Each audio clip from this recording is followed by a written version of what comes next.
Register's political soapbox. I'm Rachel Stassenberger. I'm the political editor for the Register.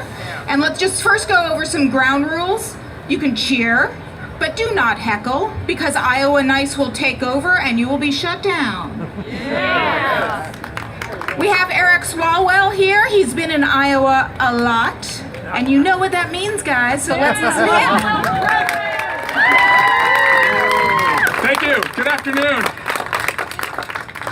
My name's Eric Swalwell. I represent a congressional district in the San Francisco Bay Area. We are most proud because Rachel Maddow grew up in our congressional district.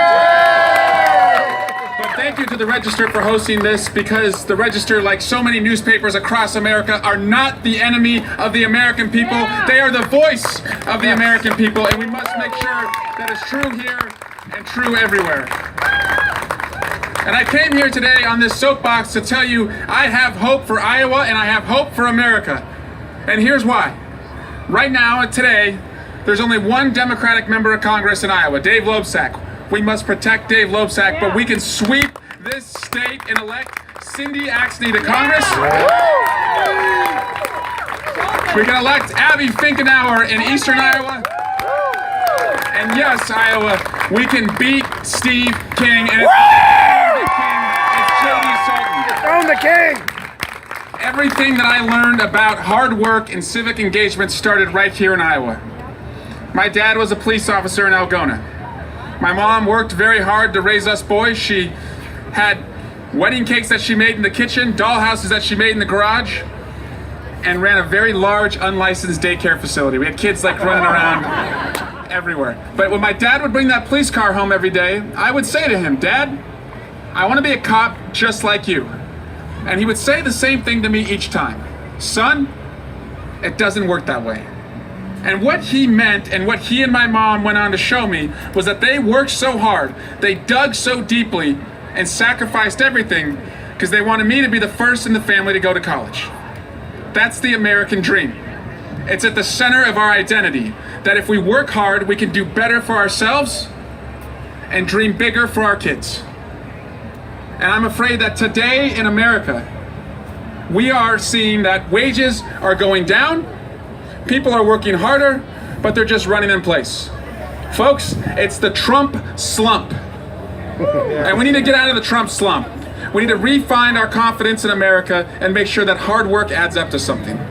A 19-year-old asked me recently when I visited her community college. I'm leading a group in Congress called Future Forum. It's our youngest members of Congress going across America to reach out to the next generation of Americans. And we have the Polk County Young Democrats here today. Give it up for the Polk County Young Democrats. But this 19-year-old, she asked me a question, and it put me on my heels. She said, "Congressman, after the inauguration, I went to the Women's March." How many of you went to the Women's March? She said, "Congressman, after the Muslim ban, I went to my airport. And after my health care was at risk of being taken away, I went to my first town hall." And then she looked me in the eye and she said, "Congressman, be real with me. Does any of that really make a difference?" Iowa, we have to show that young woman that when we move her feet from the town square to the town hall and we march on the ballot boxes for health care guarantees, for investments and modernizing our schools, and cleaning up the corruption in Washington, D.C., we can make all the difference in the world.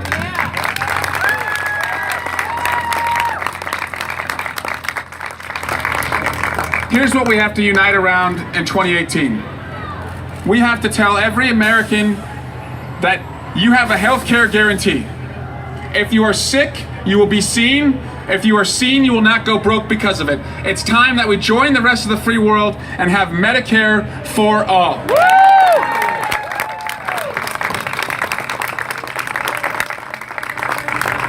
We have to invest in our kids because they are the future, and if we unleash their potential, they are capable of anything.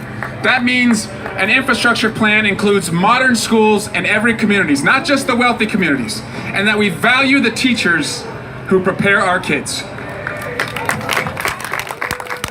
And inside those walls, at those schools, we have to protect our children.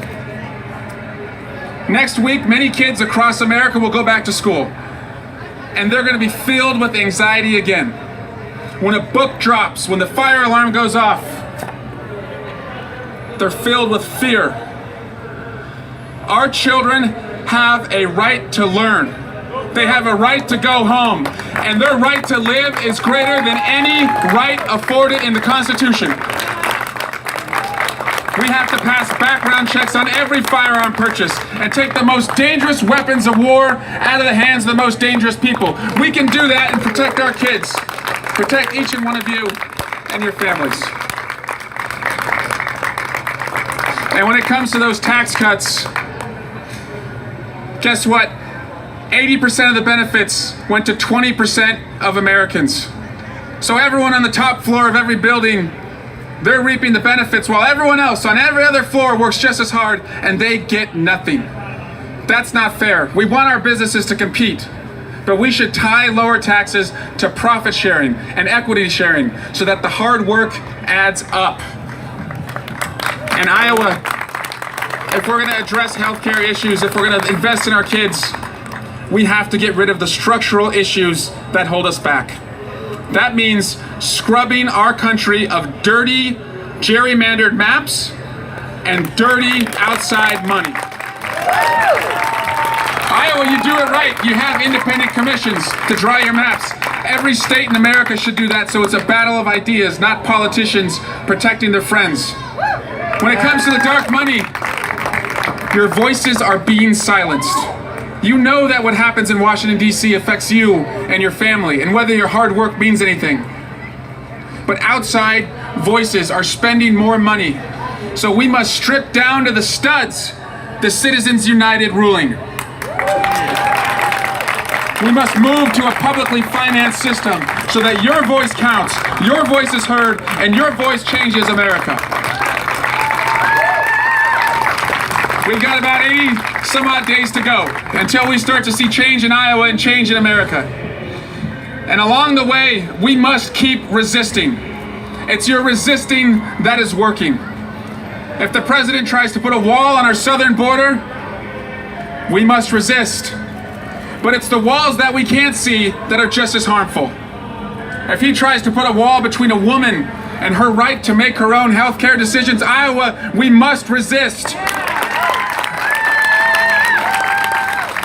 If the president tries to put a wall between your family's right to drink clean water and breathe clean air, we must resist.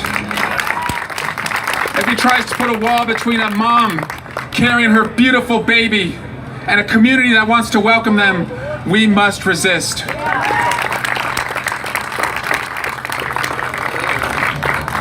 Now, I went on to college, I went on to law school, I came back home in my community and worked as a prosecutor. I still have a lot of student loan debt to show for that. But the only debt-free education I have gotten has been a PhD in Russian studies. We have seen in the last 18 months what Russia has tried to do to our democracy. So if this president tries to put a wall between the truth and what happened with the Russians, for the sake of our democracy, for the sake of free and fair elections, Iowa, we must resist.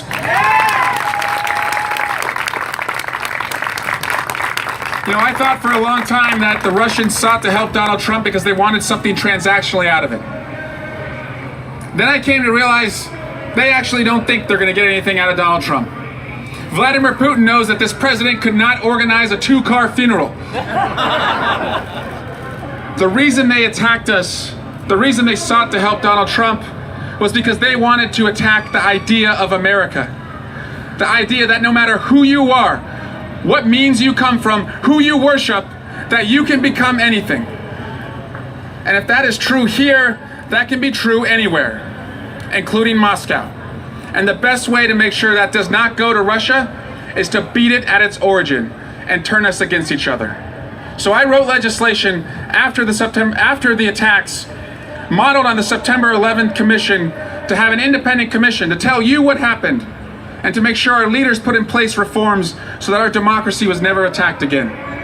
Every Democrat is on board with that. Only 2 Republicans have joined me. Do you think David Young is on that bill? No. He's not. Do you think that Steve King is on that bill? No. He's not. Do you think that Rod Blum And Dubuque is on that bill. No. He's not. Should they be on that bill for the sake of our democracy? Yes. So here's what we're going to do. I'm going to do all I can to work to change their minds.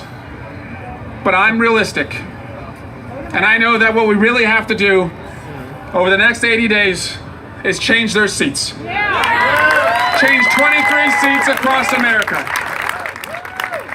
And show that 19-year-old that in America, it's always when we show up and participate that change comes. Iowa, are we ready for that? Franklin Roosevelt in 1941 told every man, woman, and child they should be guaranteed 4 freedoms. Each of them have been under attack by this wrecking ball president. The freedom of speech. We know how he feels about the news. Franklin Roosevelt said every man, woman, and child should have a freedom of worship. We have a Muslim ban in place in our country. Every man, woman, and child should have the freedom from fear. And you're told every day that it's the immigrant who came here looking for hope who is the source of your problems. And he said that you should have a freedom from want. That your hard work should mean something, and no one, no senior, no American should ever live in poverty. Tax cuts going to the wealthy, Social Security and Medicare under attack. We must work to restore those 4 freedoms. But Iowa, here's what we should do. We should be so bold, so courageous that we add a 5th freedom, a uniquely American freedom, the freedom to dream. The dream that my parents dreamed for me in that Algona, Iowa driveway. The dream that every family across this state dreams for their kids. That if you work hard, it adds up to something. That if you're free to learn, you're free to dream. If you're free from discrimination, you're free to dream. If our kids are free from fear in their classrooms and violence, they're free to dream. And if you're free to work, you're free to dream. We can do that in Iowa with our congressional candidates. We can do that by electing Fred Hubbell as governor. I still believe in that America. I know you believe in it too. That's why you're here. Let's make sure it's always true and work together all the way to November. Thank you so much.